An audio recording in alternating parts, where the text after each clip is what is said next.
Bonjour et bienvenue pour ce nouveau tuto. Et aujourd'hui, comme c'est affiché à l'écran, nous allons voir comment faire une requête SQL de mise à jour. Bonjour Ghislain. Bonjour. Qui est toujours avec nous. Hop, donc, nous voici toujours sur l'administration de Easy PHP. Le but est d'aller dans PHP-MyAdmin. On va commencer à regarder ça directement dans PHP-MyAdmin avant de le mettre directement dans le PHP.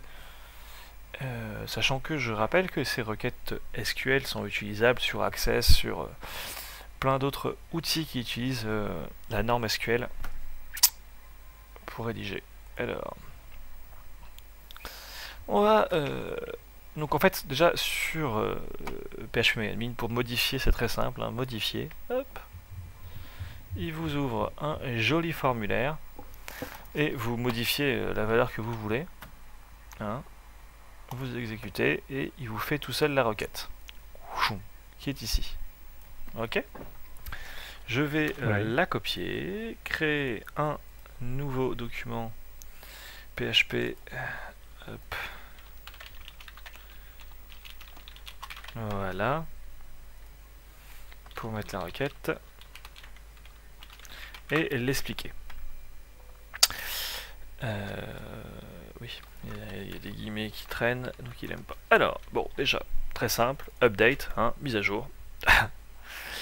Ensuite, là, ça va. On lui dit quelle table on met à jour, la table photo. Dans la base de données SAM, je vous rappelle que c'est PHP-MyAdmin qui met souvent ça par défaut, on n'est pas obligé de mettre le nom de la table, on peut juste mettre, enfin le nom de, pardon, de la base, on met que le nom de la table, ça suffit. Sauf dans certains cas, mais là, ça serait trop embêtant en cas de déménagement, parce qu'en général on a rarement le même nom de table, enfin le nom de base, pardon, décidément, d'un site à l'autre. Et donc ensuite nous avons 7, et ensuite on va en fait lister tout ce qu'on met à jour. Donc par exemple là j'ai mis order, si on veut en faire plusieurs, il suffit de séparer par une virgule et d'en mettre un suivant. Donc en fait on met le nom du champ et la valeur. Mais on pourrait aussi très bien mettre un autre champ. Par exemple, que c'est égal au champ ID, par exemple. D'accord. Ça peut être aussi égal au champ ID plus 1. Voilà. D'accord. Donc des choses possibles. Quel intérêt, en fait, bah, par exemple, si on a mis notre site à jour et que on veut dupliquer une colonne pour faire une sauvegarde, bah, on peut faire ça, puis tac. Ou si on vient de, en fait, si on fait par exemple un truc qui s'incrémente à chaque fois que l'utilisateur fait quelque chose, bah, il suffit de faire comme requête ordre plus 1, et en fait il va juste rajouter 1 à ce champ. Donc à chaque fois il va incrémenter de 1, voilà, ça peut être très pratique. Bon, et où on peut très bien, voilà, rentrer une valeur qu'on a récupérée via un formulaire, par exemple.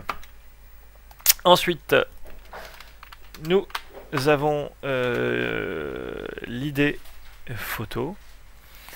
Idée photo, alors, enfin, qui est après le where, donc ça veut dire en gros, on modifie ça que dans les lignes qui ont ID photo égale à 1, ok, ou ID photo est plus grand que 1.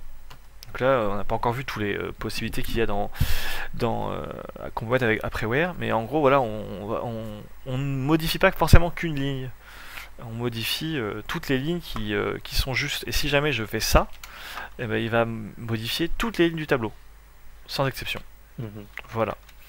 Donc je remets le where, et donc nous, bah, dans notre cas par exemple, ça peut être égal à quelque chose.